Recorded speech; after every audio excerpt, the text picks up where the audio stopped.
On day 5 of this war, Kim Jong-un did something that instantly changed the meaning of everything happening in the Gulf. He stepped into public view. The most dangerous part was not the missile he launched. It was the timing. On March 4th, as bombs were still falling on Iran, North Korea's state media released photographs and video of Kim standing on the deck of his country's newest warship. The ship was the Choi Haiyan, a 5,000-ton naval destroyer at the Nampo shipyard on North Korea's western coast. From that deck, Kim watched his Navy fire strategic cruise missiles from the ship's vertical launch system. The launches were declared successful. Kim called the destroyer a new symbol of sea defense capability. Then he gave an order that sounded routine on paper, but far more ominous in context. He told his naval authorities to build at least 2 warships of the same class, or larger, every single year under the country's new 5-year military plan. And then came the line that made analysts stop. According to state media, Kim said the arming of the Navy with nuclear weapons is making satisfactory progress. South Korea's Yonhap news agency immediately noted the wording. North Korea uses the word strategic very carefully. It usually means nuclear capability. So these were not being presented as ordinary cruise missiles. They were being framed by Kim's own government as nuclear-capable weapons, launched from a surface warship. In the middle of an active war between the United States and Iran, just days after America had shown its willingness to kill a sitting head of state with airstrikes, the message was not subtle. But to understand why that moment mattered so much, you have to look beyond the ship. Because the real story was not just what Kim fired. It was what America was quietly moving at the exact same time. To see that, you have to begin with THAAD. The Terminal High Altitude Area Defense System is America's most sophisticated ballistic missile interceptor. It has been deployed at a permanent base in South Korea since 2016. South Korea is the only country in the world that hosts a permanent foreign deployment of a U.S. Army THAAD system. Its powerful ANTPY-2 radar can peer nearly 3,000 kilometers into Chinese territory. That makes it one of America's most strategically positioned military assets anywhere in Asia. And for nearly a decade, South Korea's role as host to that system has been a cornerstone of the U.S. defense architecture in the Pacific. Then the Iran war started changing that architecture in real time. Since February 28th, Iran had been systematically targeting military infrastructure across the Middle East. IRGC strike claims and satellite imagery both pointed to damage at least one ANTPY-2 radar at Muwafaq Salti Air Base in Jordan. Military Watch magazine reported that only 15 of these radars exist in the entire world. So losing even one was not a logistical inconvenience. It was a strategic wound. And that is when America made a move that sent a message far beyond the Middle East. It went to South Korea. On March 10th, the Washington Post reported, citing 2 U.S. officials, that the Pentagon had begun moving parts of the THAAD system from South Korea to the Middle East. C-5 Galaxy and C-17 Globemaster transport aircraft were seen at Osan Air Base. These are the exact aircraft designed to move Patriot and THAAD systems.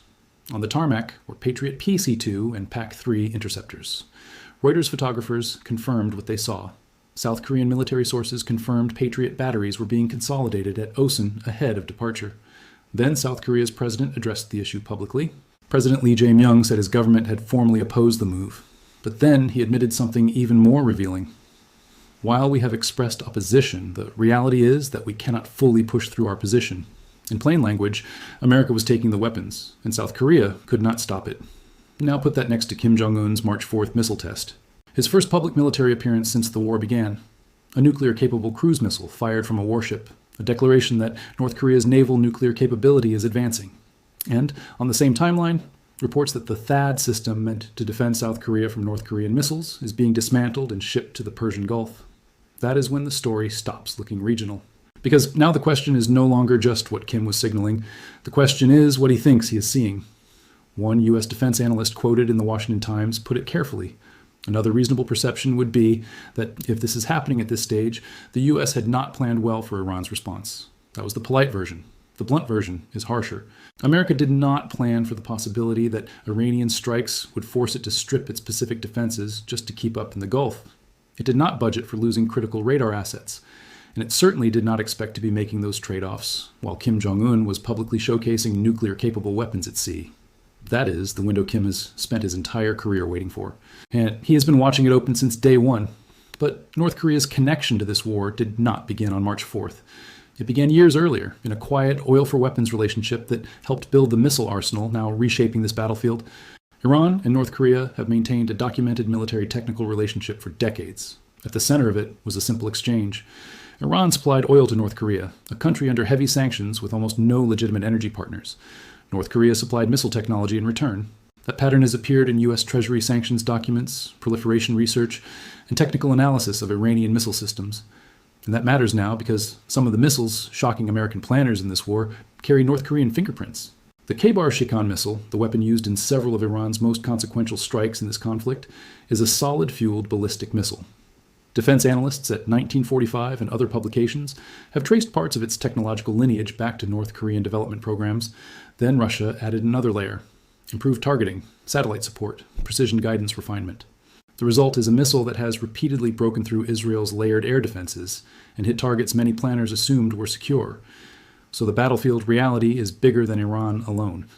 The missiles striking through those defenses today were shaped by North Korean engineering, sharpened by Russian support, and fired by Iranian crews prepared for this kind of war for decades.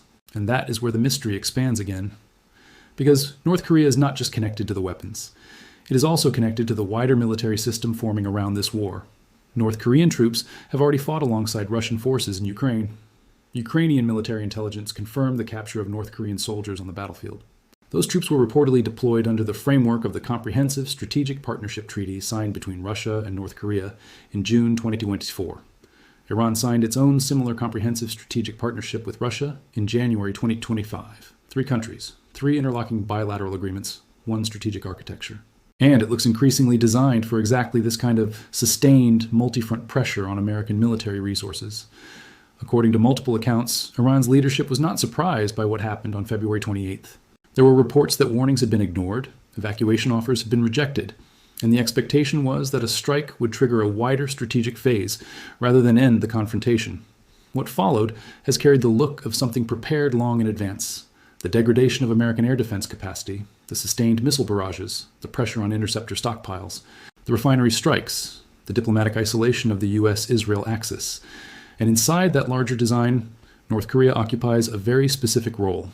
Russia has provided targeting intelligence. China has supplied drone components.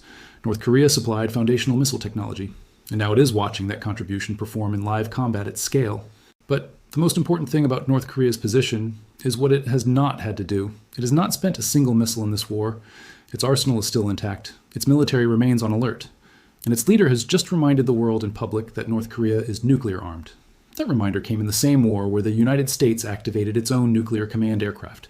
Then came another revealing overlap. The U.S.-South Korea Freedom Shield military exercises began on March 9th, the same period in which the THAAD redeployment was being confirmed.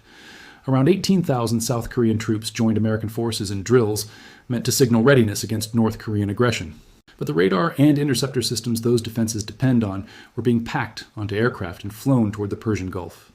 The exercises were happening while the defensive architecture was being partially dismantled. South Korean opposition figures and defense analysts noticed immediately. A UK-based think tank analyst from the Royal United Services Institute said that if America is stripping South Korea's defenses this early in the Iran war, it suggests planners fundamentally underestimated the scale and duration of Iran's retaliation. That assessment was echoed elsewhere. According to reporting cited by The Intercept, multiple American officials admitted there was no clear endgame, and that Iran's response had not been fully anticipated. Japan saw the same pattern. In Parliament, the head of Japan's main opposition party raised concerns that 2 U.S. guided missile destroyers homeported at Yokosuka had been deployed to the Arabian Sea. Those were ships Japan agreed to host for regional security in East Asia. Japan's only U.S.-based aircraft carrier was already in maintenance, and now additional naval assets were being drawn into the Middle East fight. The criticism was direct. Japan had not agreed to host these forces, so they could sortie from Asian bases to launch missiles into a Gulf war. That is the bigger pattern here. America is robbing Peter across the Pacific to pay Paul in the Persian Gulf. And Kim Jong-un is watching every piece move. So let's be precise about North Korea's role right now.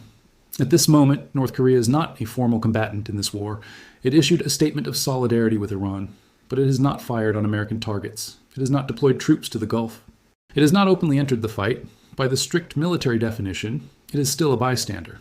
But it is the most dangerous kind of bystander. Armed, patient, watching, and perfectly positioned to act when the timing becomes favorable. Analysts studying North Korea's response have identified the first phase of that advantage. As Iran shifts more of its missile stockpile from export supply to active combat use, gaps begin to open elsewhere. That matters particularly for Russia. North Korea has already become one of Russia's most important fallback suppliers. So if Iran becomes less able to supply, North Korea's leverage grows. Its value to Russia increases. Its importance inside the broader anti-American bloc expands. Kim becomes more central to the conflict without even firing a shot. That is phase one: passive benefit, growing leverage, and careful observation. Phase two has a much clearer trigger. If Iran's own missile inventory starts to meaningfully thin out, the logic of wartime resupply could reverse. The same way Iran once supplied drones outward, North Korea could begin supplying missiles inward. It has done versions of this before. It has the inventory. Iran has the launch crews and infrastructure. The pipeline already exists. What would change is the calculation. At what point does Kim decide the benefit outweighs the diplomatic cost? And that calculation gets easier every day America looks overstretched. There's a second trigger too: geography. South Korea is now visibly more exposed than it was before this war. THAAD elements are being removed. Patriot interceptors are leaving. The U.S. carrier tied to Yokosuka is in dry dock. 2 Japan-based destroyers are in the Arabian Sea. The combined U.S.-South Korean military posture in East Asia has weakened in ways visible by satellite, confirmed by media, and acknowledged by South Korea's own leadership. North Korea has openly designated South Korea as its principal enemy. It formally rejected reconciliation in early 2024. Kim Jong-un has repeatedly argued that nuclear weapons are the only real guarantee against American power. In his view, the Iran war reinforces that belief. Iran did not complete a nuclear deterrent, and America attacked Iran. North Korea completed its deterrent years ago, and America did not attack North Korea. That is the lesson Kim is most likely taking from this war. Nuclear weapons preserved his regime, and now he is watching America burn through missile defense resources fighting a country that did not have them. He is watching Washington weaken Pacific defenses to sustain a Gulf war. He is watching allied governments hesitate. He is watching pressure spread from one theater to another. He is watching the oil shock hit markets. He is watching military resources stretch thinner than planners expected. And he has already chosen his moment to speak, not with a speech, with a warship, with a missile launch, with the explicit language of nuclear capability, and with perfect timing. There is one more layer that makes this even more dangerous. Some analysts believe Pyongyang is also studying Russia's behavior in this war for a different reason. Russia and North Korea are treaty partners, but the Russia-Iran dynamic has shown what support can look like under extreme pressure. Intelligence help, technical help, strategic backing, but careful distance from direct intervention. If North Korean planners conclude that even treaty partners may hesitate when the risk becomes existential, then Pyongyang may draw an even harder lesson. Do not rely on anyone else. Expand your own unilateral military power. Invest more in the nuclear arsenal. Invest more in naval platforms. Invest more in missiles. And be less hesitant to use them when the strategic window opens. That is where this story stops being just about warships and radar systems, because now it reaches the global economy too. America is fighting a war in the Gulf with no clear exit, no defined victory condition, a strained interceptor inventory, nervous allies, and an oil market shock it did not plan for. Every additional missile fired in the Gulf drains resources. Every redeployment from Asia creates a vacuum. Every vacuum invites a test, and every test raises the risk of a second crisis in a different theater. That is how a war that begins with strikes on Iran turns into a much larger economic threat. Energy prices rise, shipping risk expands, insurance costs climb, Asian security calculations shift, and global markets begin pricing in not one conflict, but the possibility of two. In East Asia, the country America has tried to contain for 70 years is watching that containment architecture fray in real time. Kim Jong-un has waited his entire career for an America this exposed. The missiles were the signal, the redeployments were the opportunity. And the real question now is not whether he noticed. It is what he does when he decides the moment has finally arrived. If you want more high-stakes breakdowns like this, subscribe now, smash the like button, and comment your prediction below. Is this only a warning or the start of a much larger conflict?